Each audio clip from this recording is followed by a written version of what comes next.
Good Saturday morning. As we grapple with the effects of this pandemic, we've been forced to face lockdowns and quarantines, and these have compelled us to stay home with our families like never before. In general, each of us as members of a family, we've got our own schedules, and most parents are at work, children at school. We usually just spend maybe the weekends and the evenings together. All these routines have been turned on their head, and most people have been forced to stay within the confines of their home with one another. Maybe that's not such a bad thing. We all know that marriage and family are God's idea. It's His design. He instituted it. He gave the blueprint. So if we want our families to function well, we do well to follow His blueprint. In our study of the Bible, especially the Old Testament, we see much of the narratives are about families. God worked through families, and God chose families to fulfill His purpose.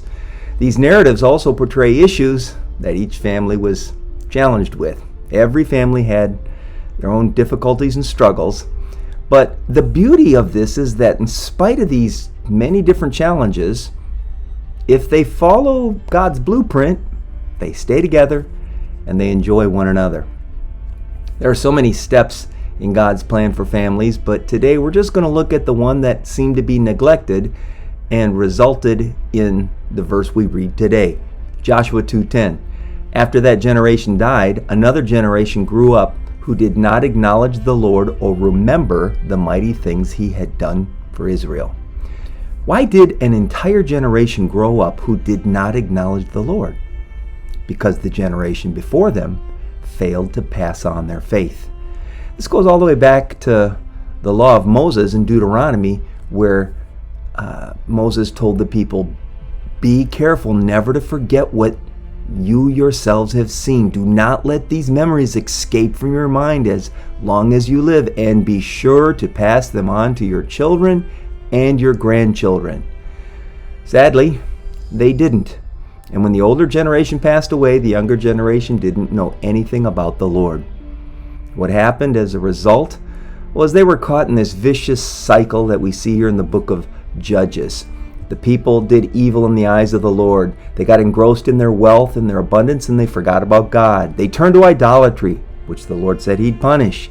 The Lord handed them over to their enemies. They cry out to God. God relents and gives them a leader. The leader rescues them from the hand of their enemy, and peace is restored. They follow the Lord for a little while, but then they go back to their idolatry and their evil practices. Is this our pattern as well? Have we become too comfortable with all that God has given us? We've received so much from the Lord and have become so preoccupied with the stuff that we've forgotten to give the Lord the rightful place He should have in not only our lives, but in our homes. We're surrounded with the idolatry of materialism and worldliness and a constant desire to have more and more.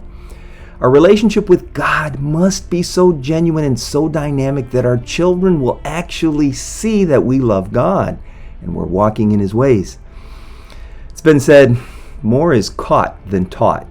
We can say we have a relationship with God, but if our children don't see us living close to Him, they're not going to follow God because they will see this discrepancy. It's only when we have a genuine relationship with God that our children will be motivated to walk with God. Let's keep in mind the fact that the children reflect the parents, and the parents are their faith role models. Our greatest concern for our children should be that they love God more than anything. Our families are God's blessing to us, and our children are His gifts whom He's entrusted to us. May God grant us grace to raise a godly generation who will love God, walk in His ways, and serve Him wholeheartedly. May it never be said of us, "They raised up a generation that did not know the Lord." As a side note, one of the best places to share what God has done is around the dinner table. Tomorrow after church, we're having a potluck, and as always, we have plenty of food to share. Plan on joining us and sharing the good things of God with the family of God. God bless you. I hope to see you tomorrow. Not just here on this video. Hope to see you in church.